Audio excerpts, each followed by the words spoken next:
আল্লাহ আমার সৃষ্টিকর্তা, আল্লাহ আমার সবার কাছে প্রিয় যিনি, তিনি আমার রব।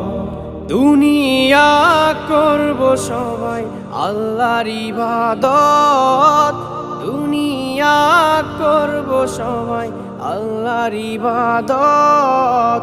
সব কিছুতে দিবেন তিনি তারই রহমত, সব কিছুতে দিবেন তিনি তারই রহমত। আল্লাহ আমার সৃষ্টিকর্তা, আল্লাহ আমার সবার কাছে প্রিয় যিনি, তিনি আমার রব। আল্লাহ আমার সৃষ্টিকর্তা, আল্লাহ আমার সবার কাছে প্রিয় যিনি।